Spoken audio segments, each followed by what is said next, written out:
It's not for me Nagtatanong anymore. lang po, sir, para mapabilis ang ating diskusyon kasi baka may added information. Pero since wala, pinapasa na ho natin sa DSWD. They will find out and Thank we you, will Madam let you know, Sponsor. Mr. President.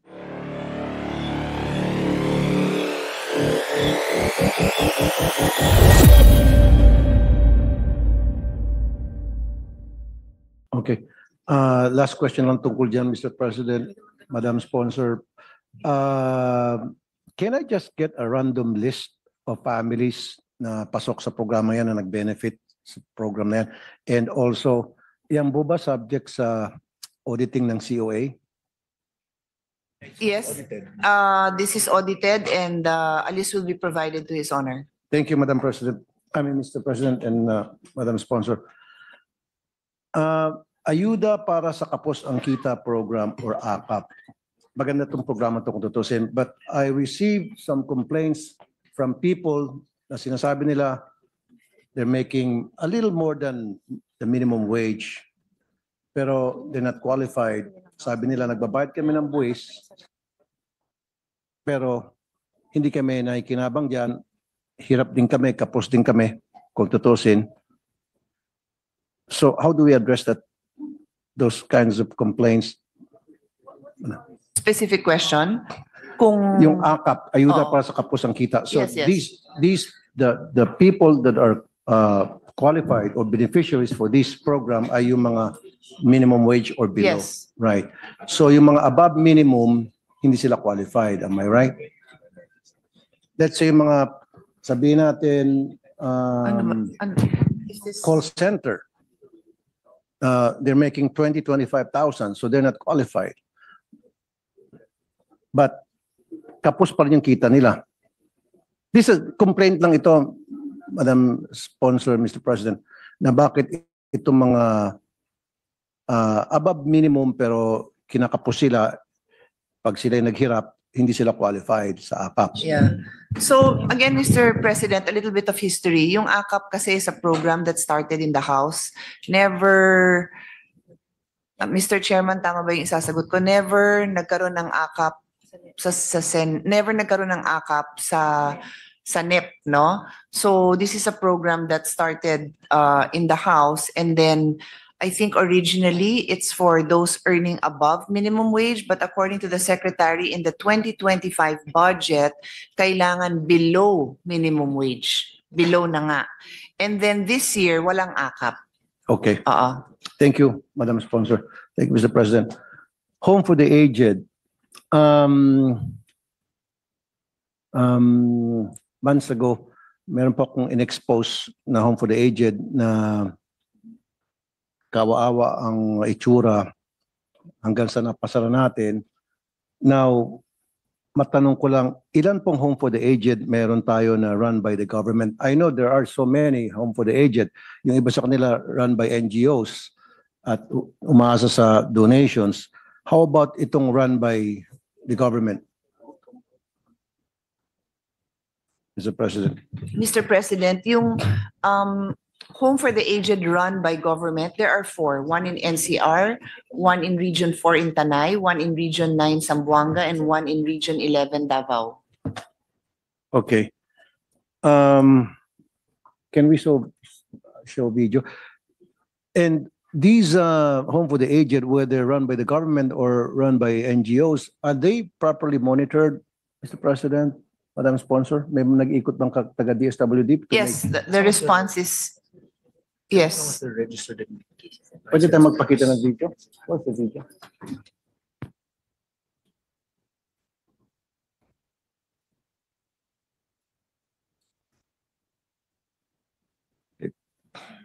Anyway, kasama sa responsibilities. So ganito, Mr. President, no? A residential home needs to be accredited for DSWD to be able to monitor them and to ensure that they are complying with the standards. Because for the accreditation itself, there are already obligations on the part of the residential home managers or facility owners to comply with. Pag hindi accredited, di wala hong basis si DSWD to know that they even exist, that they even are not complying with requirements. But when they hear about it, even though it is not accredited, they will go and check because mga kababayan natin ang nandito is for the welfare of those vulnerable citizens who are there.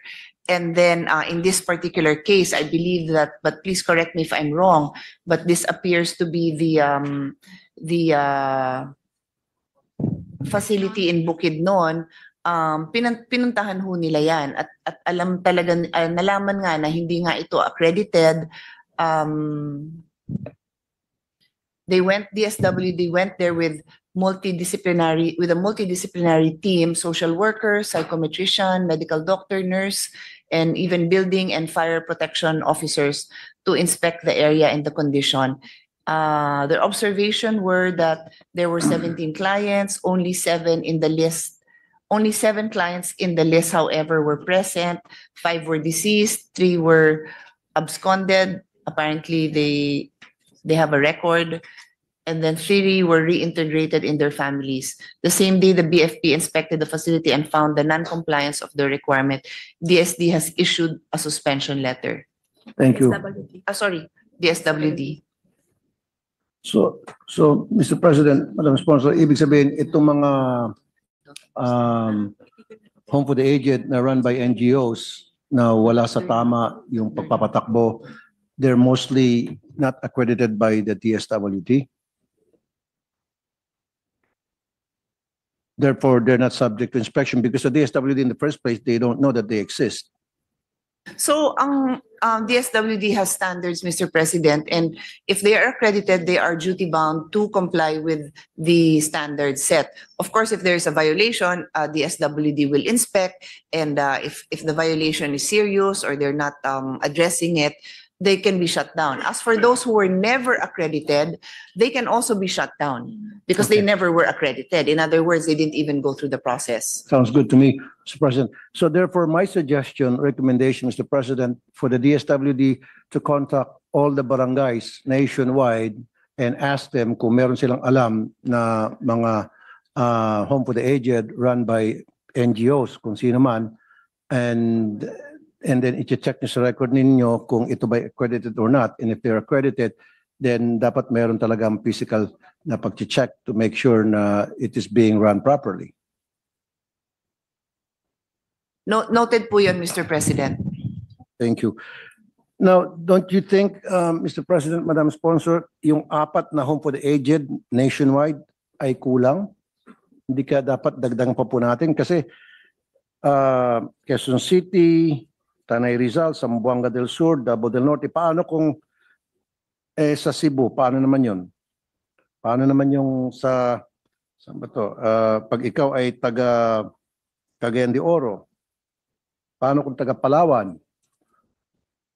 So siguro bawat region, siguro Mr. President, Madam Sponsor, maglagay ang DSWD ng mga home for the aged.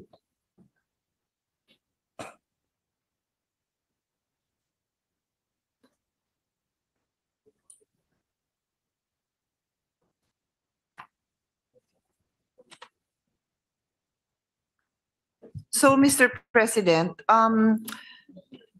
the DSWD is mindful that the residential facilities that we currently have are insufficient for the need. And so we have a budget now that will provide for the subsidy to residential care private establishment with valid registration and license to operate, so that the beneficiaries that cannot be accommodated in the government-run facilities can be referred here. It's somehow similar to our gas program, subsidy for education, where we also provide funding for private educational institutions to take on students that would otherwise have been enrolled in public schools. Thank you, Madam Sponsor, Mr. President. Let me show you a video of one of the government-run or picture of government-run home for the aged. I think this is the Graces, kung tawagin. That's it. Medyo maayos naman tingnan, pero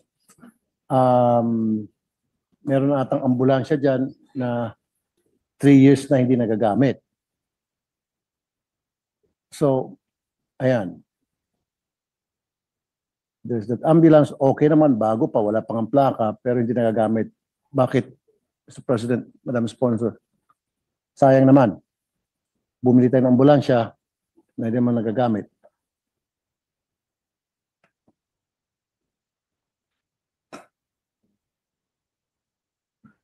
Wala po tayong information regarding a particular ambulance. If his